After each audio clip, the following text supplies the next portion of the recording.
The opposite of love is not hate, it's indifference. The opposite of art is not ugliness, it's indifference. The opposite of faith is not heresy, it's indifference. And the opposite of life is not death, it's indifference. And this week's opening quote comes from Eli Wiesel. Welcome to Surviving the Matrix, ladies and gentlemen. My name is Maxwell Egan. It's a pleasure to be with you once again, and I will be your host for the next hour.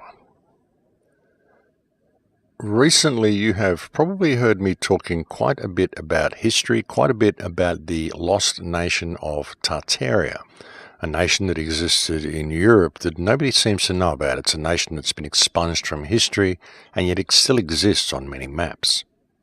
Well, it still exists on many old maps anyway. It doesn't exist on too many new maps, but you can still find it on old maps if you search for it, and it does appear to be quite a well-known and well-established nation. Of course, any academic sources that you question about this nation, they will simply tell you it was an area of land. It was never actually a nation, and yet, as I've also pointed out previously, we can find flags of this nation. And if it was just an area and not a nation, then it wouldn't have a flag. So it was, in fact, a nation and not simply an area of land, and there's every indication that it also spread out to become a worldwide civilization. This is very much suggested by the similar architecture in so many countries around the world, very old architecture, which is all very much the same.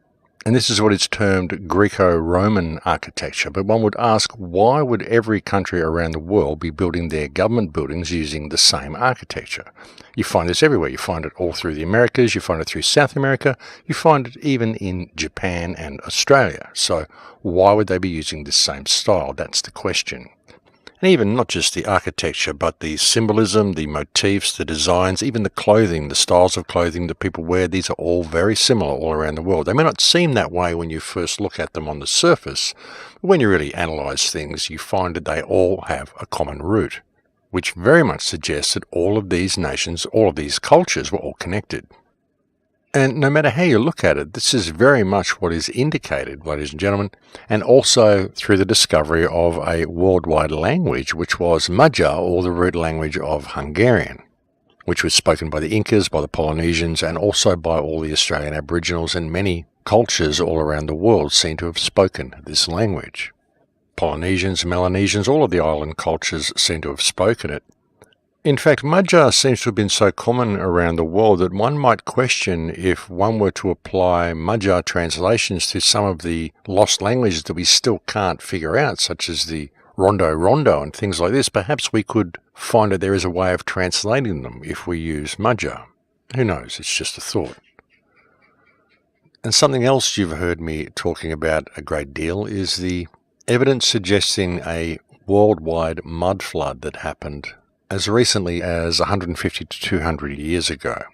As I've mentioned before, there's a Russian channel run by a man called Philip Druzinin who is covering this quite extensively, and I do recommend you go and look at the research that he's done on this because it is quite compelling, and you'll find that there is evidence of this mud flood that exists everywhere. I mean, it did happen, folks, and it was a physical flood, but it was not water, and it was an event that covered virtually the entire world. We can find evidence of this flood across Europe, across the Americas, even here in Australia.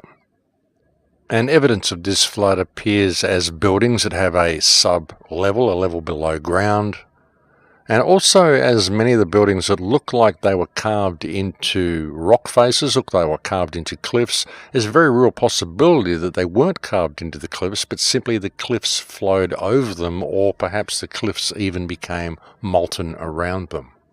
But however it happened and however it manifested, suffice to say there is a good deal of evidence to indicate that the mud flood is a very, very genuine event, and it's very likely that it occurred in the mid to late 1840s. And there's a lot of people who've been putting a lot of research into this, and a lot of information is being uncovered about what has truly happened in the past. And our history appears to be very, very different to what the mainstream has taught us, to what we've learned in academic institutions, what we learned in schools. In fact, none of what we are taught in schools of what our history is backed up by physical evidence. All the physical evidence says something quite different. And there may be some people that would debate that. They'd say, well, no, we've got a lot of physical evidence to support the official timeline. But really, when you look at the physical evidence, you can construct any story you want to make it sort of fit with the evidence. But you have to leave a great deal of it out, which is why there's so many great mysteries and anomalous objects and all the names they think up for all the things they can't explain. And ultimately, folks, if there's one artifact that is out of place, then the official version is wrong. And there are literally hundreds of artifacts that are out of place, if the official version is to be believed at all. And again, these are all sort of listed as anomalous objects and great mysteries and all shrouded in secrecy and presented as something that we just don't know how they did it. But really, if you can face the very real possibility that they don't fit because the timeline and the history that we're given is completely wrong, then you begin to see a little bit of the bigger picture. And it is wrong, folks. Our history is wrong. I have no qualms in saying that. It's completely wrong. Most of it has been completely fabricated, and I would suggest that it's been done absolutely deliberately for a very specific reason. The question is, how did they do it? How did they erase history so effectively? And what really happened? Well, what evidence suggests really happened is, as I said, this mud flood. There was a flood that's gone across the entire world. And the mud flood, because it is mud, it's not water, it appears to have come from the land itself. The question is, how did that occur? Was it a natural occurrence, or was it simply done by somebody or something?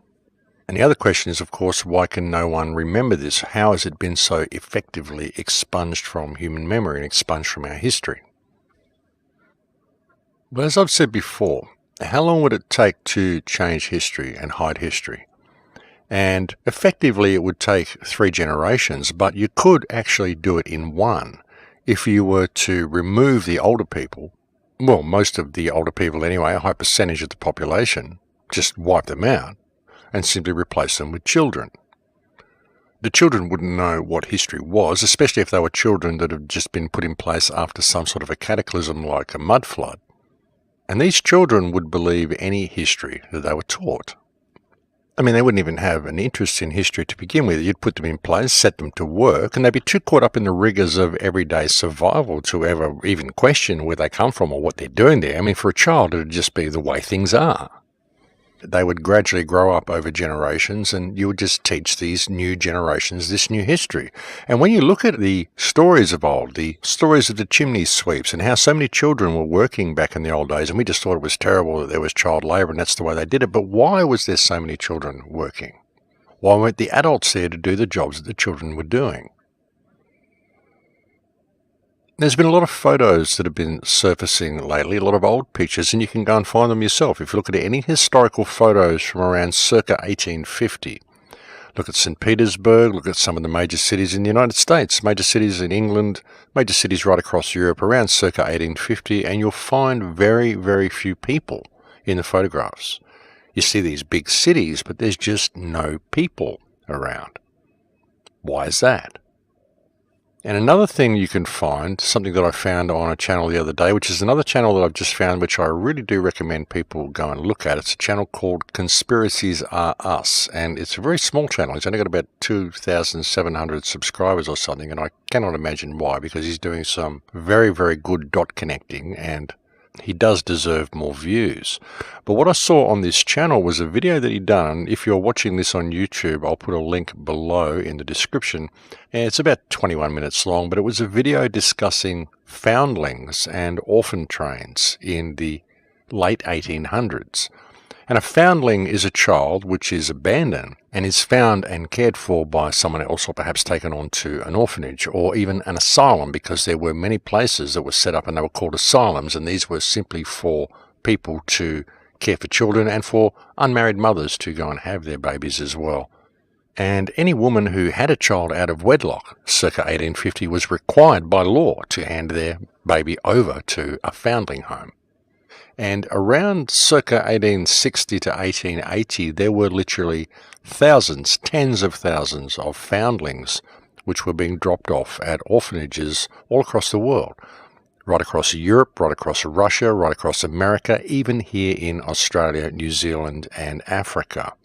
It was about 200,000 children per annum were shipped from east to west across the United States. And this is what was happening in so-called orphan trains. And they just used to be shipped out there, and all the kids would get off the train, and people would get up there and pick the children that they wanted, and then the train would be reloaded, and they'd move on to the next town, and they'd pick the children that they wanted. All the children were picked to use for labour. And it didn't matter if the children were related or anything, they were often separated, and they were simply given whatever last name the people thought they should have, given whatever first name and last name kind of by lot. So there's no way of tracing the genealogy of these kids, like if a brother got separated from a sister or siblings got separated at all. If they went to another town, they were given another name, and then they grew up and there would be no way they would be able to locate their siblings. So all of them were just completely thrown into a new life. And this was happening all around the world, and there were major enterprises in place set up to manage these children, to care for these children, to ship them all around the place. There's reports of certain cities in Italy, for example, that had up to 1,200 foundling homes in the cities just to accept the influx of foundlings that were coming into the areas. The question is, why? Where are all these children coming from? There's one place, or two places, I think, had 45,000 children delivered to them in 1 year. There's reports of, like I said, 200,000 per annum being shipped across the United States. There's reports of around about 100,000 per annum being shipped out of England to Australia, New Zealand, and Africa. There's reports of children being shipped into major cities in Russia and then being sent out to rural areas, which is very strange, because if the children were being found in rural areas and then being brought back to major cities in Russia, why were they then shipping them back out to rural areas? And the question is, if these cities are empty and there was very, very few people around, which is very much what is indicated by the photographs that you see, then where were all these children coming from? And again, there's every indication that all of these children were put to work. I mean, that's what is there in the documentation. All of these kids that were shipped everywhere all around the world were all put to work. So again, the question is, where were the adults? Why weren't the adults doing the work? And why exactly would so much labour be needed? In a normal society, in a normal world, if things have gone along the timeline that we're told, and there's just families going out and colonising new areas, the settlers going out building their log cabins and having children, why would you need this huge influx of child labour to be sent so many places around the world? It's a very interesting question, ladies and gentlemen, and the question also must be asked, were the children brought into these countries and into these places as labour for the clean-up operation after the mud flood? Because there's a great deal of evidence to suggest this is what actually happened. And that many of the stories about colonisation and all of this sort of stuff are very likely cover stories to hide the fact that these children were being shipped all around the world, and the stories of the foundlings even, of these foundling homes and these vast orphanages and all these things they needed. This is very likely a cover story as well, to explain the presence of all of these children. The question is, where were the children coming from? And really, when you look at this, folks, the figures are astronomical. They really are. And as I said, I'll put the link below, if you're watching this on YouTube, I'll put a link below to the video discussing the foundlings and the orphan trains. And if you're not watching this on YouTube, you can simply go to my website, thecrowhouse.com, and you'll find that the video is currently embedded on my homepage and will stay there for a couple of weeks. But I think it's extremely interesting, the volume of children that were being shipped around the world, and the evidence that exists all around the world to indicate that there was a civilization prior to this one not too long ago, and this current civilization simply moved in and took over the real estate. And when I say real estate, what I mean is not just the real estate, but also many of the buildings. And as I've said before, folks, really when you look at our cities, there's no way these cities were built by us. Some of the architecture is just too old. Some of the architecture is just too complicated by our standards. How do we ever do any of this stuff? I mean, we certainly can't do it today. And some of the architecture here in Australia, it's not possible for the settlers to have built this. They simply wouldn't have had the machinery to be able to quarry the stones to build these huge government buildings, which are very old buildings. We've got buildings here that have been here since the late 1700s, and yet this country is supposed to have been colonised in 1770. And yet by 1778 we've got cities, by the early 1800s we've got huge cities, and it's just not possible for these cities to have been built in that time. And evidence would suggest that they weren't built in that time, they were already here. We just simply cleaned them up and moved in and took over the real estate. And of course, when you consider that, then you've got to ask the question, well, what happened to all the people that were in the cities before we came and did the cleanup? You know, what happened to everything, folks? What happened to all the technology? You know, some of the technology that exists in these old buildings, and a lot of them, as I've said before, some of the buildings like churches and some of these very, very complex structures you see around the place, they don't really look like buildings. They look like they're machines. They look like they're energy gathering machines. And I think all buildings were designed to actually gather energy.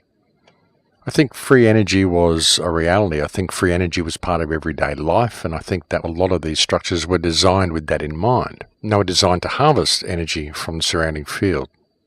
And I know it sounds a little outrageous, but there's every indication this is what was going on. Have you looked at some of the old fireplaces in some of the very old buildings? They don't seem very conducive to burning actual fires in there.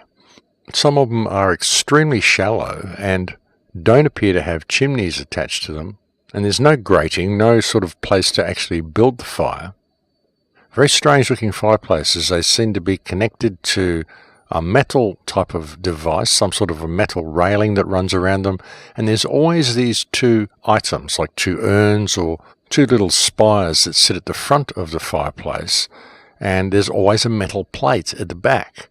And perhaps these two metal objects at the front combined in perhaps some sort of positive negative energy field and projected some sort of a beam onto the metal plate at the back, or some sort of energy onto the plate, and the plate itself was what heated up and heated the room. I've been getting a lot of people sending me information out of Russia, which has been really good, so keep that up. And there's also a Russian website that has noticed this and is suggesting that this is a possibility as well. And a lot of these old fireplaces, they've got these setups, folks, and they really don't look very conducive to burning wood. And again, you look at the copper tops of a lot of these buildings and these devices that are all constructed on top of them, you've really got to wonder why they're there. Are they just there for decoration, or is there a higher function to some of these things? There's a building in Florida called the Ponce de Leon Hotel, which has got a very interesting device on top of it. And it looks like it's just some decorative thing, but when you look at the building, this device, it's very unusually shaped and it's made of metal. And it's quite an intricate little device as well, and it's not exactly in a position where people are going to be viewing it. So what's it doing there? And why go to all the trouble to make something so incredibly decorative and to put it up in the center of the roof? And this is quite a big hotel. This is a 540-room hotel. What's it doing with this metal device on the roof? And if it's just there for decorative purposes, why do they make it out of metal? You know, it's very obviously different to the rest of the building. The question is, what's it doing there? Is it just a decoration, or is it actually performing some sort of function? And I would very much suggest that it is performing some sort of function, and that free energy was a reality back in the middle of the last century and is very much still a reality today. It's just that the technology is being hidden from us. And really looking at all this, folks, looking at these foundlings and this whole information about the mud flood that's come out, all the information that's been surfacing lately, it really causes me to question everything.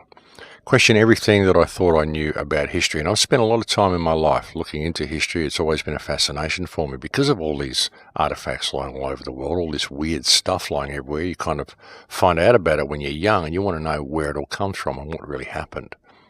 You know, but all you've got to go on, I mean, all I had to go on for many years was books from academia, books from libraries. I mean, you could go to places and see things, but then you try to research them. All you've really got to go on is local legends and what the books tell you. But there's so much more information surfacing now, and the whole idea of these foundlings, these massive amounts of children being shipped all around the world and being used to run cleanup operations after the mud flood. You've really got to question this, folks. You've really got to look at what happened and where our civilizations came from. And like I said, it causes me to question everything. All of the wars, all of the formation of society as we know it that we've been given anyway.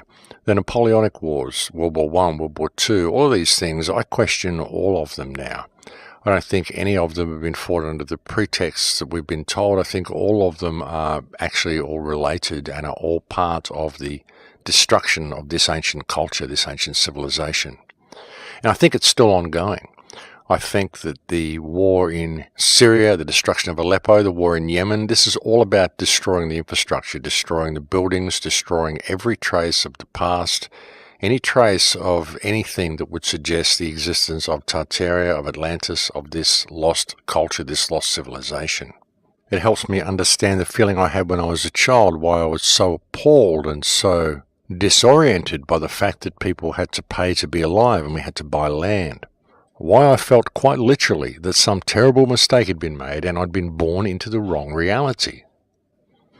It makes me question where my mother really came from. My mother and her 4 sisters, 5 daughters that were just suddenly in Tasmania, living out on this property. How did they get there? Were they really born there? My mother remembers her mother was very young and died very early, and she had quite a strict father who married another young woman. But I really begin to question all of it. I really begin to question what my roots are, what my family ties are, what my family tree really is. Because really when you begin to look at the bigger picture of all this, folks, you begin to see that the war for Tartaria was the major battle of this earth, and it's still ongoing. It would appear that Hitler attempted to make a last stand for Tartaria. This is why he was using the swastika, and the swastika is a very ancient symbol, folks. A great video that was actually put out by New Earth the other day, where she went through the use of the swastika in Western cultures. You find that the swastika was very much used in America, was used in Australia, was used everywhere. It's a very powerful, very potent symbol and a very positive symbol, and suddenly it was turned around and presented to the world as being this hateful symbol of fascism. And what are we giving our attention to now? Things like peace signs. And what's the peace sign? The peace sign is the Druidic death rune. And here's us worrying about all these wars, giving all our attention to this peace sign and wondering why so many people are dying when we're sitting here worshipping the death rune. Yeah, this sort of stuff is what's been done to us, folks. The swastika is actually a very positive symbol from the past, representing abundance and giving and all sorts of good things. You've got to wonder why it's been vilified. Well, I guess not. You can understand why it's been vilified so dramatically and so effectively, why everybody now sees it as a symbol of fascism and a symbol of hate when really it's a symbol of freedom. And no, I don't think Hitler was a great guy, and I don't think that we should all become Nazis. I mean, this isn't what it's all about, folks, but I don't even believe the stories of the Nazis, and I certainly don't believe the stories of the Holocaust at all, because there's no evidence to support it, and I don't care what anybody thinks about me saying that. The thing is, ladies and gentlemen, as I said, I now question absolutely everything that I thought I knew about history, about how we got here, and about where we're going, and about how things are really being run. Even with the mud flood, folks, I would suggest the mud flood was done via frequency, done via creating a type of an earthquake scenario. You know, when you have an earthquake, when you're in an earthquake, what happens is the shaking causes the soil beneath you to liquefy. And that's what causes the buildings to drop. I mean, they start shaking because their foundations are unstable because the ground below them has turned to liquid. This is what I felt when I was in Mexico last year. There was quite a big earthquake in Acapulco when I was there, about 7.2 or something. And I was on the ground floor of the Princess Palace Resort, and the entire ground of the hotel felt like we were floating, felt like we were sailing on the ocean, because the whole hotel was floating on the liquid soil beneath it.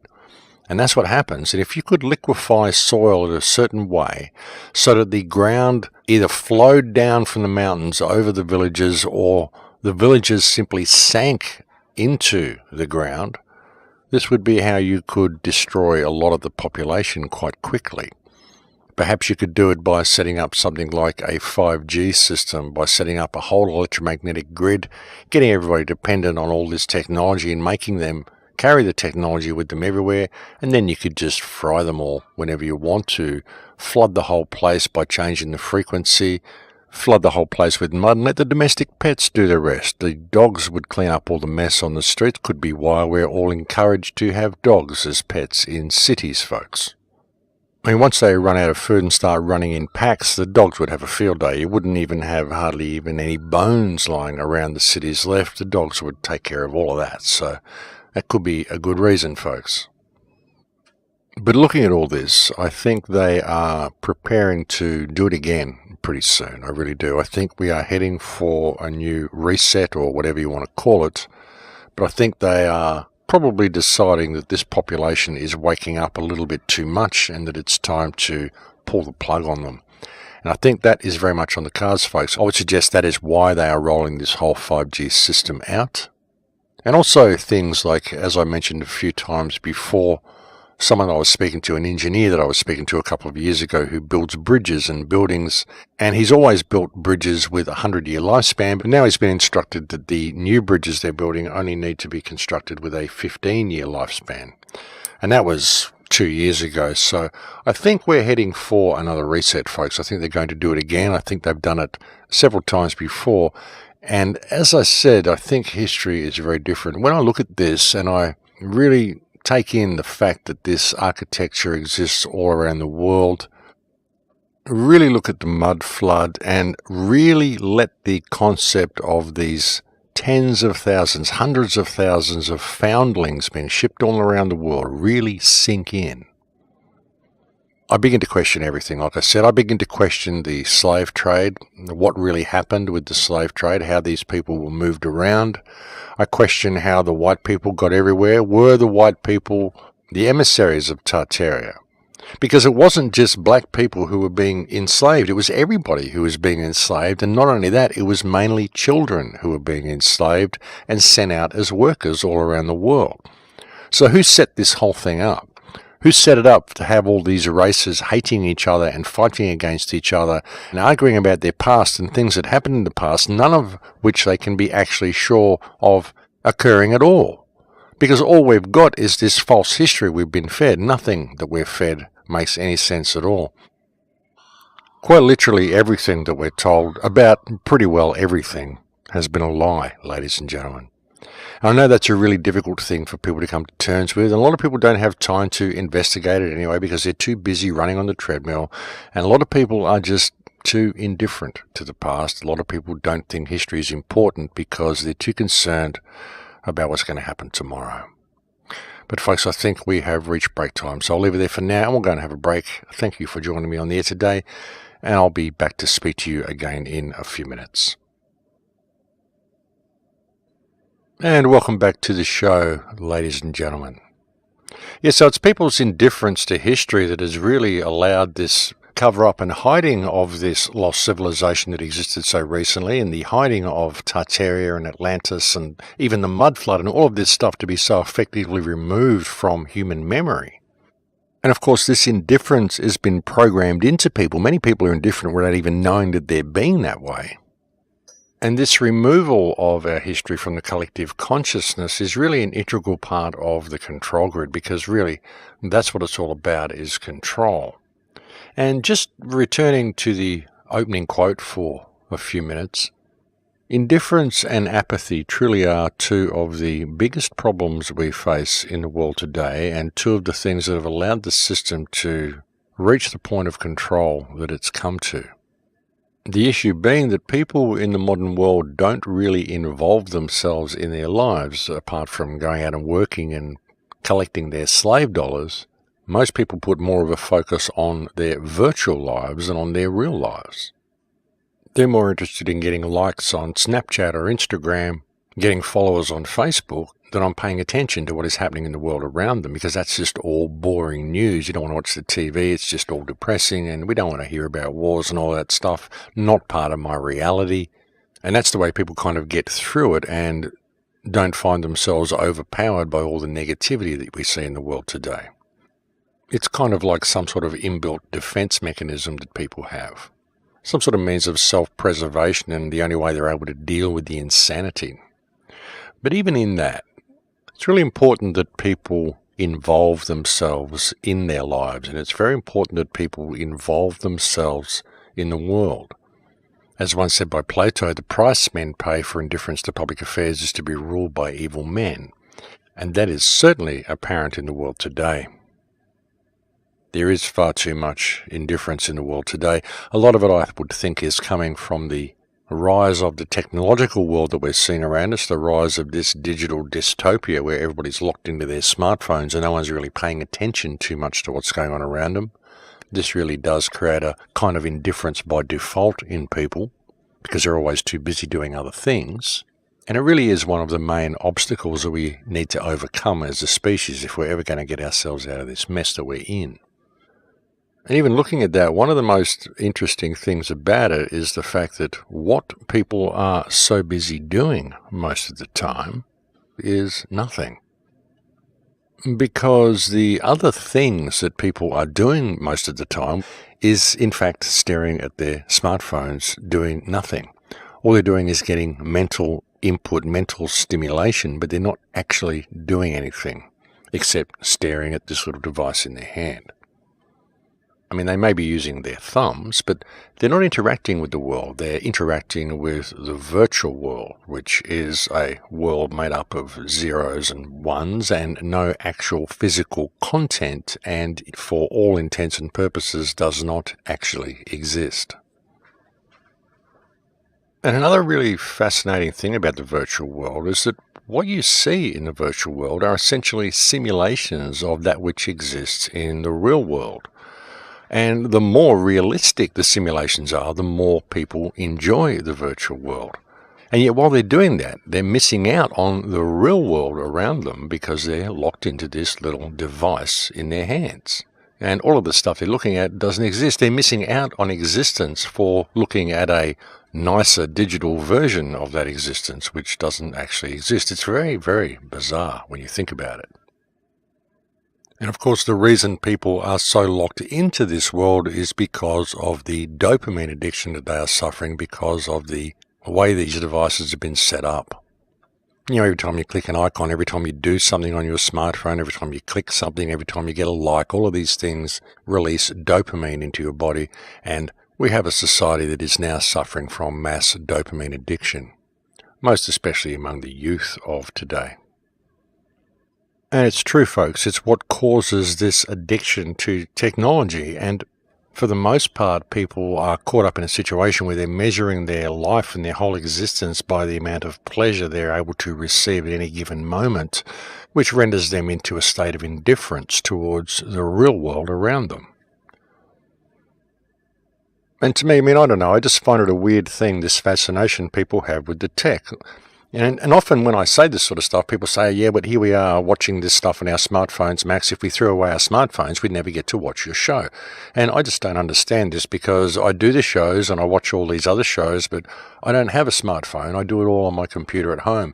That's the thing, you've got all the stuff at home to be able to do this. And you can still do all the things that you are doing online now by doing it on your computer. I mean, all I'm suggesting is that when you go out into the real world, you leave the tech behind and you go out and actually experience the real world and experience real people as themselves, not people that are sitting there staring at these screens. I mean, you don't need to take the virtual world out with you into the real world. You can leave the virtual world at home and participate in the real world. That would make a huge difference if people were to do that. Because all you're doing really is you're taking this surveillance device and this tracking device with you everywhere, and people are often forgetting their life skills or even forgetting how to find their way around their own towns without a GPS. It's ridiculous. And that's the problem, folks, is that people are taking the tech with them everywhere they go, and they're using the tech to involve themselves in real-world activities, such as shopping at supermarkets and checking into hotels and all of this sort of stuff that they're using their tech for when they never used to. You used to just sign forms and go and pay cash and do all this sort of stuff, and you could still do that. Of course, people say, well, this is the way they do it. If I didn't take my smart device, I wouldn't be able to use these places. Well, fine, don't use them. Go somewhere else. If you stop doing that, if you stop using them, then they'll stop using the tech because they won't have a choice. The only reason that they're all changing it all over to digital is because people carry their smartphones around with them everywhere and they let their smartphones run their lives for them. As I said, they just become indifferent to everything. Click a few buttons and the job's done. Click a few buttons and you find your way here. Click a few buttons and this happens and that happens. You don't have to think for yourself. The phone does it all for you. I mean, really, it's about a loss of life skills and it's about control, and ultimately it's about surveillance. And this is how it's done, folks, and this is why the control grid is able to perpetuate the way it does, is why it's able to continue, because people simply don't notice it because they're too distracted doing other things. But like I said, the other things they're doing are virtually nothing. And the real world is going through some drastic changes around them. Indeed, it's gone through some drastic changes already. We've certainly seen some changes in California this year. My heart really does go out to the people in California who are suffering the fires as well. Notice how every fire they've had in California in the last 2 years has been the worst fire in California's history, and it just keeps getting worse and worse, and it's all part and parcel with the same thing, folks. Very coincidentally, of course, the location of all of the fires that we've seen in California in the last 2 years just happen to all follow the path of the new high-speed train that they want to put in between San Francisco and Los Angeles, all of which is being run by Senator Feinstein's husband. $billion contract, set to make a lot of money on that one, folks. And these are very interesting fires. Again, the fires we saw in Malibu are a particular type of forest fire which turns houses into uniform piles of white ash, but somehow seems to not burn the forest or the trees.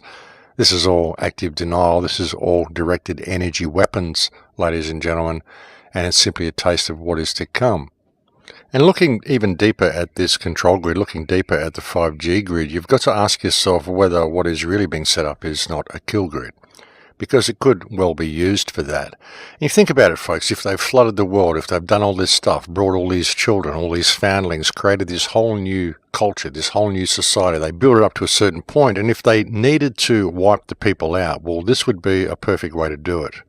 You get people enslaved to this monetary system which limits their potential, causes a barrier to be erected between them and reality, a barrier of scarcity whereby they've got to collect paper in order to pay to be alive.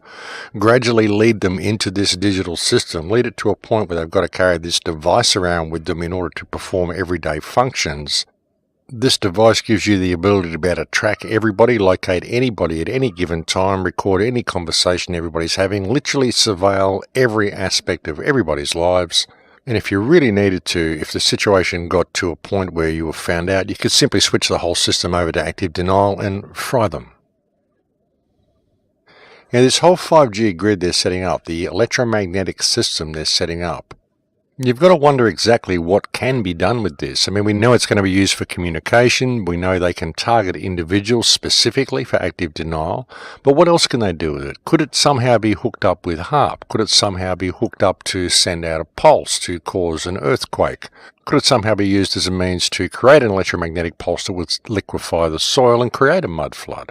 I mean, did they do this last time? Who knows how they did it, folks, but there is certainly a lot more to this 5G grid than meets the eye.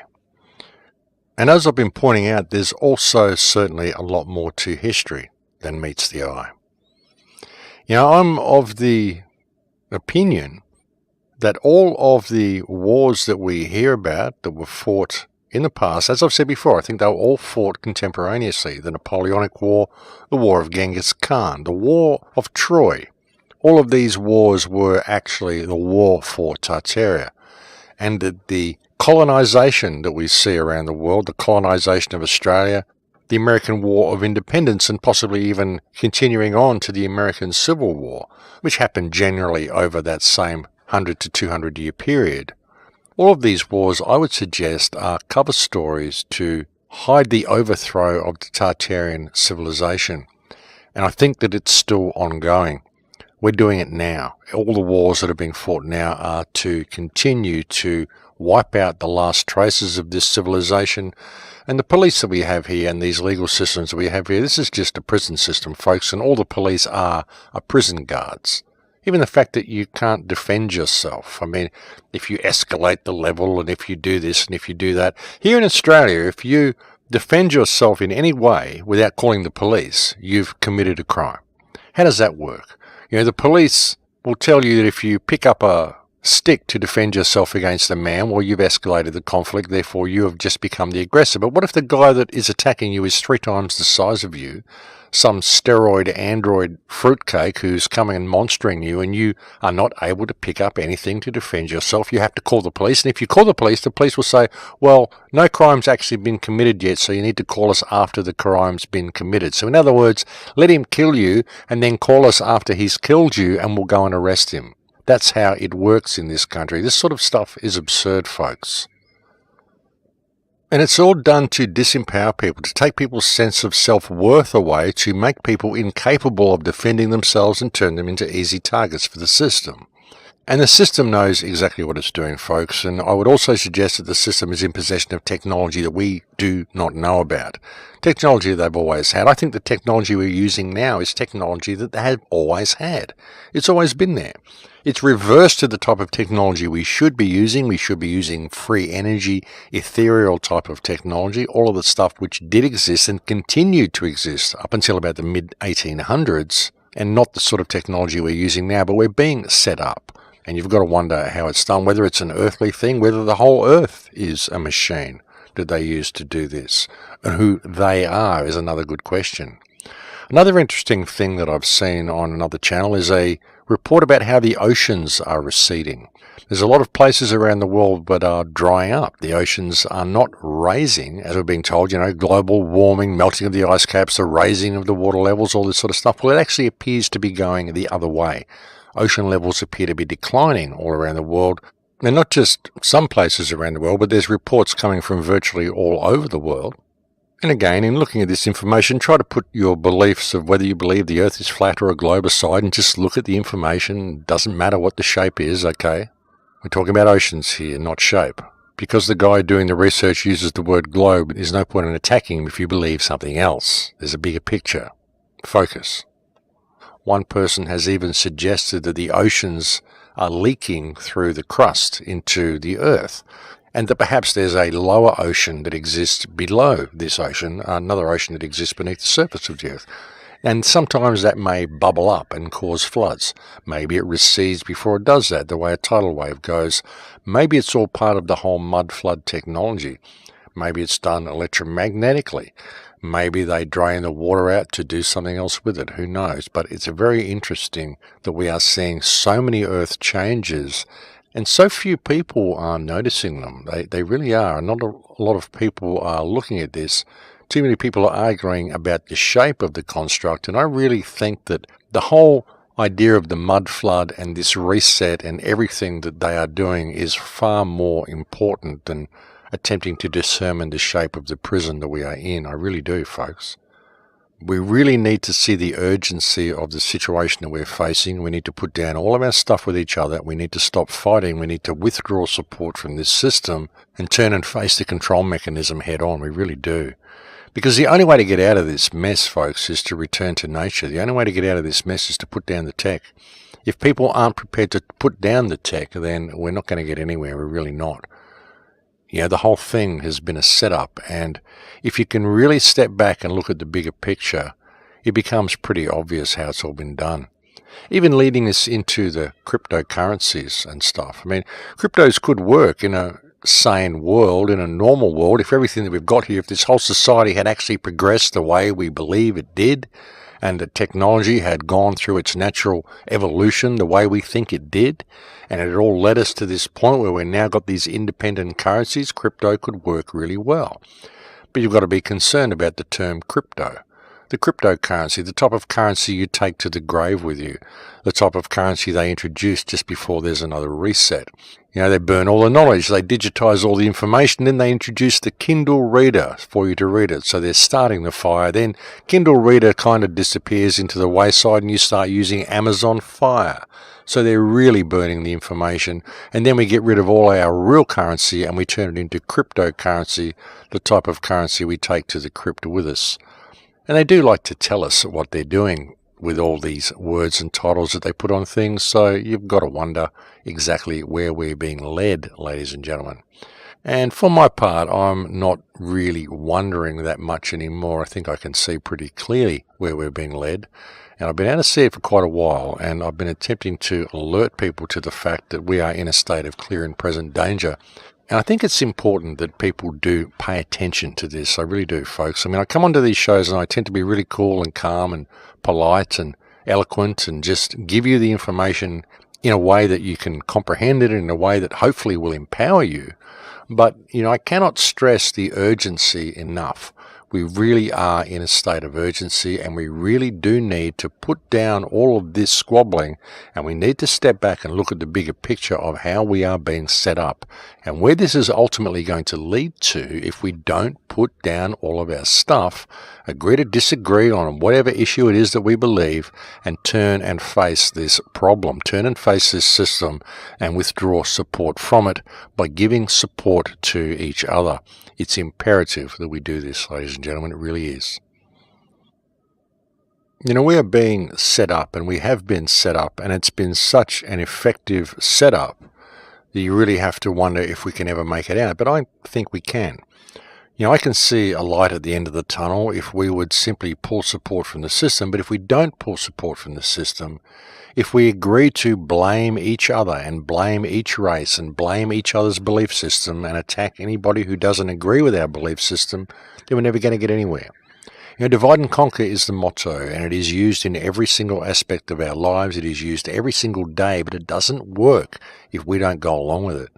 If we agree to live our lives in Lakesh, and we agree to disagree on these small issues and realize that what has really happened here is that we have had all the information taken from us so that nobody knows what's going on.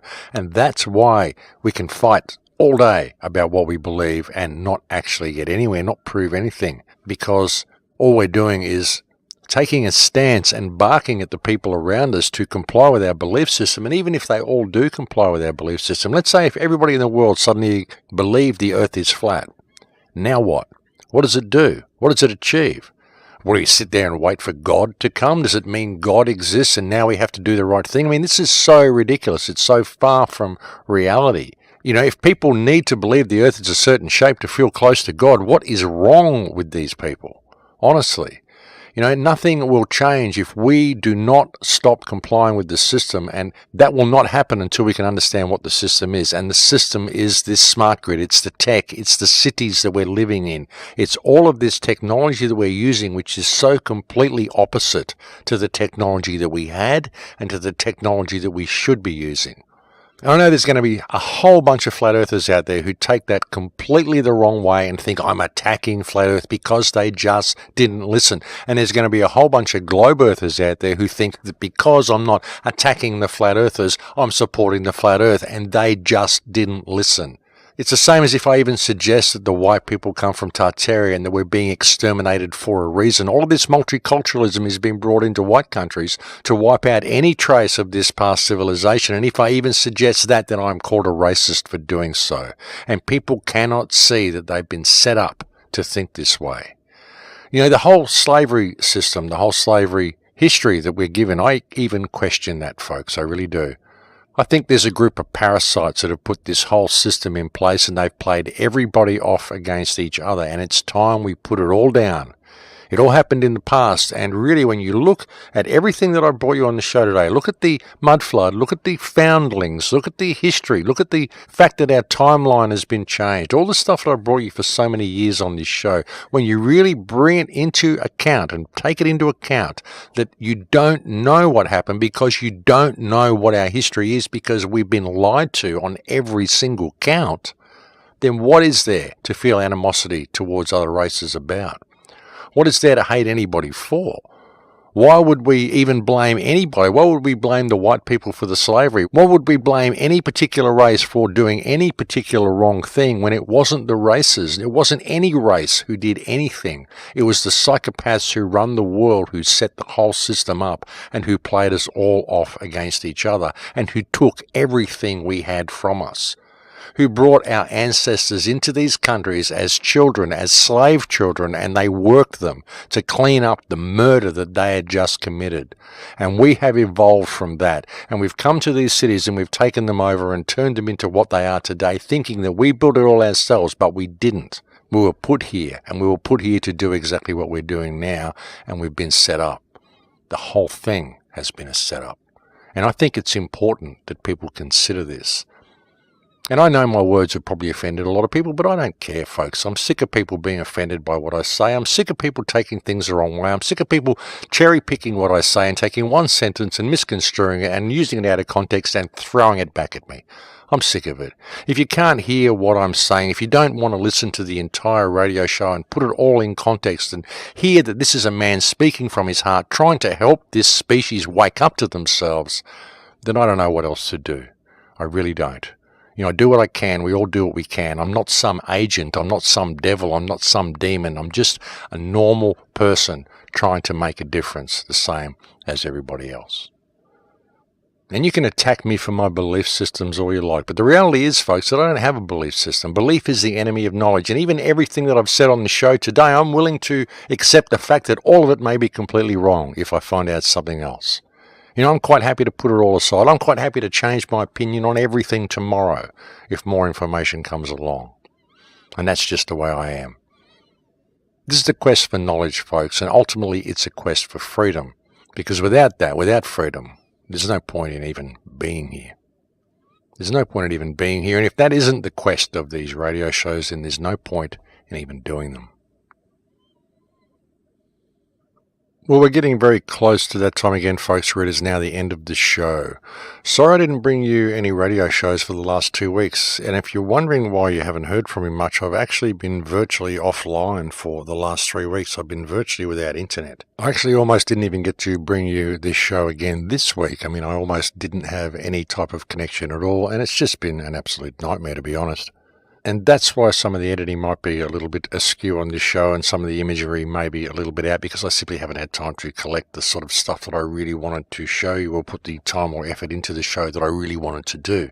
I've been spending too much time on hold from phone companies, and we've just had so many problems here with internet connections and cables failing and all sorts of stuff going wrong, so I just haven't been able to even get online to answer emails or show up at appointments or interviews or any of the stuff that I've been wanting to do in the last 3 weeks. I've just kind of had to put everything on hold, and I do apologise for any inconvenience, but I'll try to get back to being a little bit more regular now that I've got a connection again. I guess that's one of the problems that you have by not having a smartphone, folks. If you only use a home internet connection, they can get you that way as well by messing with that connection. Because if I had a smartphone, of course, I could have just got online on my phone at any time, couldn't I? But then I don't have one, so that's just not how it works out for me. But it's, again, it's what they do. They just want to push you into this and make it too inconvenient for you not to have one of these devices. So that's worth paying attention to. They wouldn't be doing this because they really want you to have the tech and they really want you to have all these conveniences. They're doing it because they want you to have the device on you, and there's a reason for that. But anyway, folks, we have pretty well reached the end of the show. Thank you to all the people who send me so many kind emails. Again, I will be speaking at Acapulco this year in February. That's February 14 to February 17. I'm also doing a gig in Coffs Harbour in January. I think the date is January 18, but I will check up on that for you. But it is a speaking event in Coffs Harbour. The name of the event is Illuminate, and I know that is just going to cause so much flack. I wish organisers of these events would think about the titles that they name them, because I know the conspiracy theorists will have a field day with an event called Illuminate, because if it's named Illuminate, oh my God, it must be the Illuminati. It couldn't possibly be just some random person who likes the name and just decided it would be a good thing to use for the event. No, it must be the Illuminati. This is what I hear from everybody, folks. But all I'm really caring about is that it's an event in Coffs Harbour in Australia, and I actually get to speak to some Australian people and deliver the message to them. So I'm going to go and do the event anyway. And I'll put a link to it on my website sometime in the next couple of days, but it's around about mid-January, and I do urge you to come along to that. It's going to be limited seats, I think, folks, probably only about 120 to 150 people, so you might want to get in early. But that's in January 2019 in Coffs Harbour, New South Wales. I'll be doing another smaller event in Byron Bay the following day, but that is going to be very limited attendance because it's part of a larger workshop, but I'll keep you posted on that one as well. And again, I'm speaking at Acapulco in Mexico in February. That's February 14th to February 17th. And these are the only talks that I'm going to be doing in 2019. I really want to put travel on hold, put some effort into the films in 2019, put some effort into my health, and just generally get myself back on track, because I seem to be suffering a little bit of self-neglect at the moment, and I think it's time that I paid attention. No good trying to do this and trying to save the world if I'm killing myself in the process, folks. So perhaps I need to get a little bit of focus and include myself in the picture of things that need curing and things that need healing, not just the world, but also me. But anyway, folks, as I said, that is it for me. I've now completely reached the end of the show. Many thanks to all. Many thanks to my Patreon supporters. Again, I could never do any of this if it wasn't for you. I will look forward to speaking to everybody again next week. Please take very good care until then. In Lakesh.